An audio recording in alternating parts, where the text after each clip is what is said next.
네, 이번 시간에는 사진 색상 보정, 곡선하고 그리고 색상 대체 이런 거에 대해서 좀 알아보도록 하겠습니다.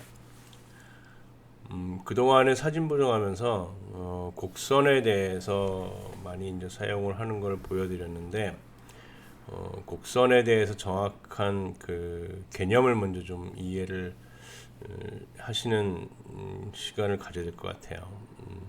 곡선이라고 하는 것이 전체적으로 명도나 그 다음에 색상 이런 것들을 세분화해서 조절하는 그동안에 많이 사용했던 그런 도구입니다. 이 곡선이라는 것, 그 다음에 우리가 색상을 보정을 한다라고 하는 건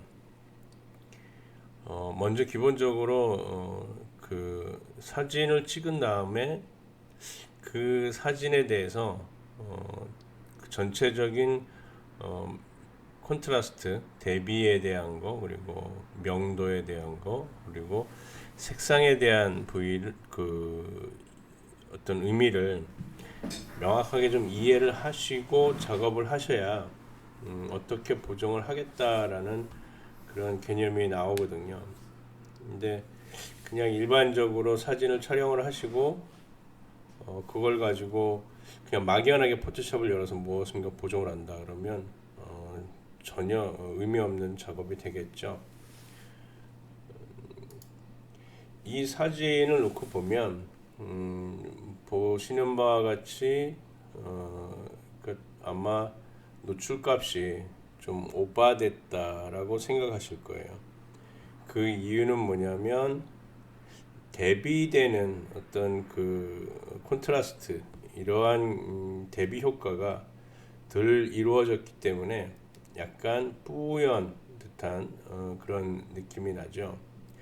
그래서 요즘에 이 CC 버전에서 등장하고 있는 카메라 로우라는 걸 이용해서 안개 제거라는 게 있거든요. 한번 볼까요? 카메라 로우 필터를 열어보시면 하단에 안개 현상 제거라는 게 있습니다. 이 안개 현상 제거를 조금 오른쪽으로 이끌다 보면 사진이 명료해진다라는 걸 좀 느끼시게 되겠죠. 이 명료해진다라고 하는 건 그 대비 콘트라스트가 점점점 증가한다라고 하는 겁니다. 콘트라스트라고 하는 건 어두운 것은 더 어둡고 밝은 것은 더 밝게 하면서 폭을 넓혀가는 거죠. 그래서 이 카메라 로우라는 기능이 이런 기능을 지원하면서 좀 사진을 보정하는 데에 많은 그런 어떤 그 효과를 얻고 있는 것 같습니다. 그런데 일단은 먼저 전체적인 색상을 보게 되면 카메라 로우나 이런 데서도 곡선이나 보면 히스토그램이라는 것이 나오는데 히스토그램에 대해서 더 명확하게 보려면 조정해서 레벨을 열어보면 합니다. 레벨. 이 레벨이라는 것이 이렇게 히스토그램, 지금 하얗게 보이는 부분이 그래프인데 막대 그래프입니다. 그래서 색상의 분포도, 아니면 그 밝기의 분포도를 보여주는 것인데 오른쪽이 밝은 영역이고 왼쪽이 어두운 영역입니다.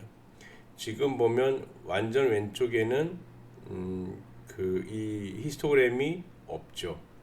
그리고 완전 흰색에도 히스토그램이 없습니다. 즉 이거는 이 사진에는 이렇게 우리가 하얗다라고 흰색일 것 같다라고 보는 위치조차도 이거는 흰색이 아니라는 겁니다. 흰색이 아니라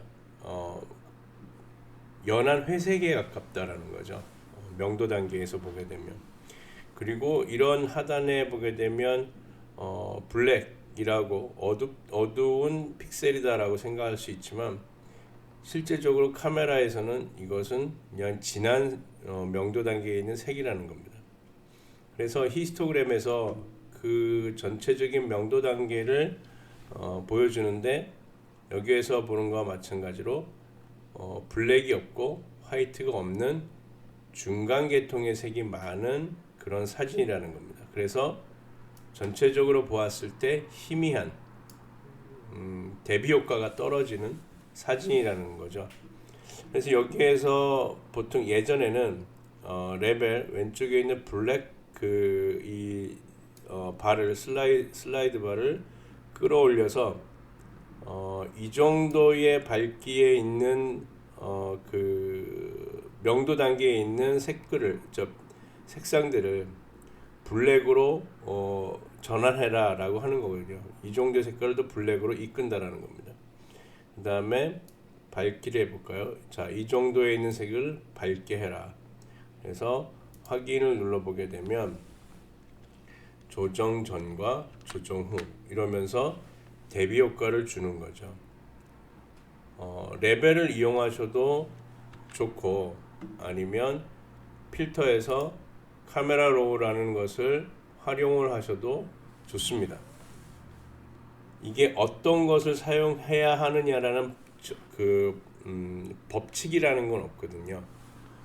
내가 좋아하는 스타일, 내가 해봤을 때 나의 눈에는 이게 더 좋은 것 같다라고 생각되는 것을 활용하시면 됩니다. 그 다음에 곡선에서 지난 시간에 몇 번 보여드렸지만 블랙 스포이드라고 하는 것과 흰 스포이드라는 것에 대해서 한번 작업을 하는 걸 보여드렸어요. 그래서 블랙 스포이드를 이용해서 블랙이 되어야 될 부분을 클릭을 하고, 흰색 스포이드를 이용해서 흰색이 되어야 될 부분을 클릭해서 전체적인 사진에 블랙과 흰색의 대비 효과를 줌으로써 선명하게 얻고자 하는 사진을 만들어내는 것이 블랙과 흰색 스포이드였습니다. 둘의 상관관계를 보게 되면, 자, 여기에서 제가 한 가지를 보여드리겠습니다. 그라디언트 툴을 이용해서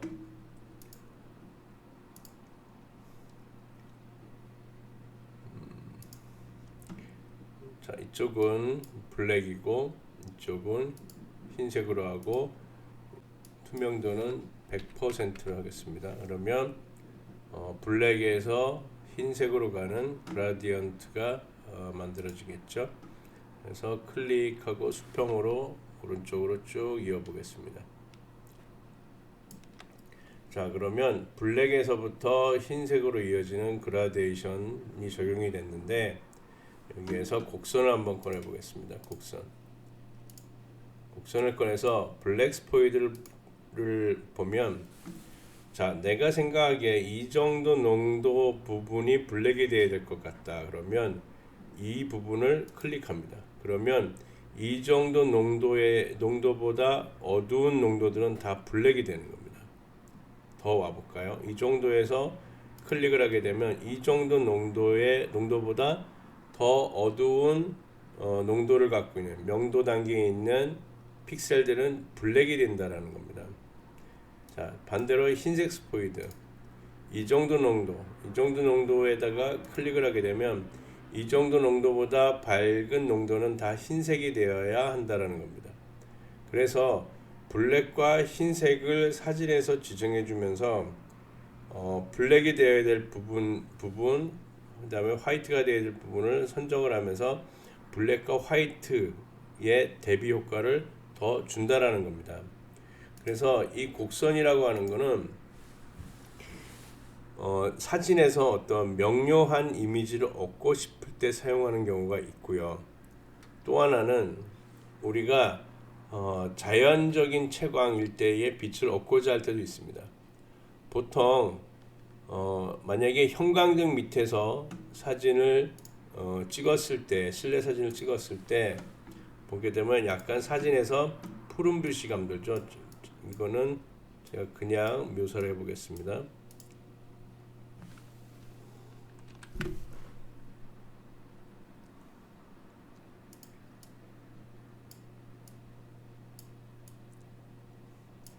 자, 이 정도의 푸른빛이 도는 경우가 있습니다. 사진을 찍었을 때. 이럴 때 블랙 스포이드, 그 다음에 화이트 스포이드, 곡선을 이용해서 두 개를 이용해 보면 자연의 빛을 만들어낼 수가 있습니다. 즉 블랙 스포이드를 이용해서 블랙이 되어야 될 부분, 흰색 스포이드를 이용해서 흰색이 되어야 될 부분을 선택하게 되면 형광등 불빛을 찍은 것이 아니라 자연 일광에서 해가 있는 야외에서 찍은 그 고유의 색상을 얻어낼 수가 있다는 거죠. 그래서 이 곡선이라고 하는 거는 활용하시면 우리가 자연 채광의 빛을 만들어낼 수 있다라고 하는 것이 이 곡선입니다. 그런데 곡선이 정답은 아닙니다. 항상 말씀을 드리지만 카메라 로우라는 기능을 잘 활용하시면 보다 나은 그런 사진의 디테일함을 살릴 수 있고, 그 다음에 어떤 분들은 그냥 단순하게 레벨이라는 툴을 이용해서 활용하시는 분들도 계십니다. 자, 우리가 또 하나를 보게 되면 색상 대체라는 것이 있습니다. 색상 대체라는 것은 어느 특정한 색상을 바꿔준다라고 하는 것이 색상 대체입니다. 그래서 색상 대체는 바꾸려고 하는 색의 위치, 지금 이렇게 보면 여기 소나무가 가을 단풍인데 소나무가 약간 진한 초록색으로 보이죠. 그래서 소나무 부위를 한번 클릭해 보겠습니다. 클릭하게 되면 여기에 지금 현재 선택한 색상이 보이는 겁니다. 픽셀의 색상. 그래서 지금 이 허용량이 너무 높기 때문에 지금 색상뿐만이 아니라 농도 단계에 있는 부분까지 다 선택이 된 거예요. 그래서 허용량을 쭉 내려 보겠습니다. 허용량을 쭉 내려서 해당 부위에 있는 색상 부분만 한번 조정해 보겠습니다. 그래서 약간 갈색, 그 다음에 채도는 조금 내리고요. 자, 이런 식으로 해서 조금 변형해 보았어요. 확인 눌러보고 컨트롤 Z를 눌러보면, 자, 이게 보정 전이고 이게 보정 후입니다. 그래서 이 색상 대체는 완전히 붉은색을 파란색으로 바꾼다? 가능은 하지만 굉장히 어색한 사진이 됩니다. 색상 대체라는 도구는 미세하게 조금씩 변화시켜 가면서 내가 원하는 색을 이끌어내는 방법인데, 완전하게 대비되는 색깔로 바꾸는 그런 도구는 아닙니다. 그래서 사진에서 색상 대체를 사용할 때는 약간의 조금 더 내가 원하는 색으로 이끌어낼 때 특정 부위를 선택해서 만들어낸다라고 하는 거예요. 자, 이 사진을 보게 되면 우리가 배경이 회색이라고 보는데 회색이 아니고 약간 푸른빛이 가미되어 있어요. 그래서 이 배경 부분을 우리가 한번 회색으로 한번 바꿔보겠습니다. 완전히 무채색으로. 그래서 이미지에서 조정해서 색상 대체를 꺼내서 배경을 클릭해 보면 이렇게 지금 이 색상이 있는 허용량 20의 분포를 갖고 있는 부위들이 이렇게 하얗게 보이는 거죠. 이걸 올려 보겠습니다. 자, 이렇게 올렸습니다. 올려서 하단의 채도 부분만 한번 낮춰 보겠습니다. 채도 부분만 낮췄습니다. 자, 확인을 눌러보고 컨트롤 Z를 눌러보면 다시 컨트롤 Shift Z는 적용 후고 컨트롤 Z는 적용 전이죠. 미세한 색상 차이를 느끼실 수가 있습니다. 회색이고 약간 푸른빛이 감도는 색. 그러니까 원래는 푸른빛이 감도는 색인데 이 그 색상 대체를 통해서 완전히 회색으로 바꿔버리는 방법입니다. 그래서 이 색상 대체는 약간의 색의 변화를 주기 위해서 사용하는 것이지, 완전하게 지금 이 단풍잎이 뭐 완전하게 초록색으로 바꾸고 싶다, 그럴 때 사용하기는 굉장히 어려운 도구입니다. 그래서 색상 대체라는 것은 분명하게 다시 말씀드리지만 특정 부위의 색상의 변화를 준다라고 생각하시면 됩니다. 그래서 대체라는 말은 사실은 좀 완전히 바꾼다는 개념인데 그건 아니고요. 색상 대체는 일정 부분 조금씩의 변화를 줘서 내가 더 원하는 분명한 색으로 이끌어낸다라고 하는 거예요. 그래서 색의 변화가 그렇게 크지는 않아도 약간의 변화를 통해서 효과를 얻어낼 수 있다라고 하는 겁니다. 자, 그래서 곡선이라고 하는 것과 지금 색상 대체 이 두 가지를 사용해서 어떻게 사진을 더 명료하게 보이느냐라는 것을 설명을 드렸는데요.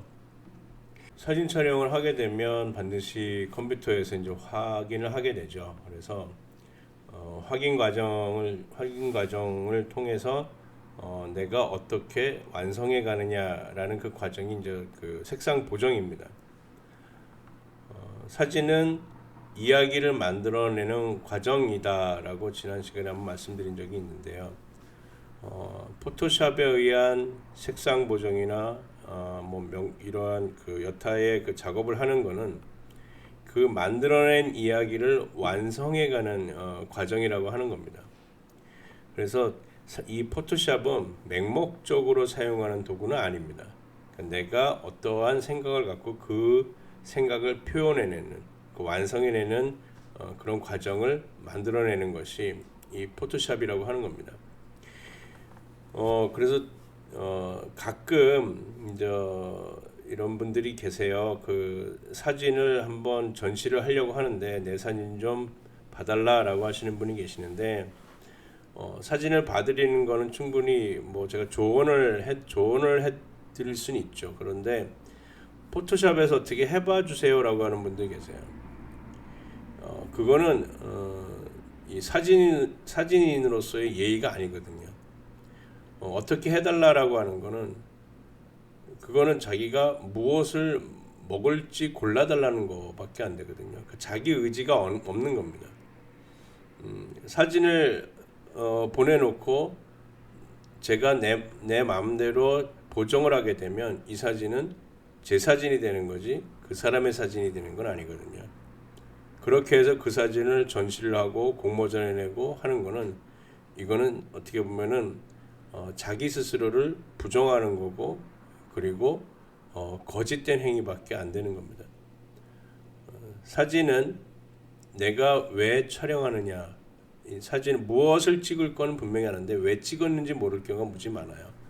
그래서 왜 찍었는가라는 것을 생각하고 그 왜라는 것을 더 두드러지게, 더 정확하게 그 왜라는 정보를 전달하기 위해서 완성시키는 과정이 포토샵입니다. 그래서 포토샵을 자주 사용하셔야 됩니다.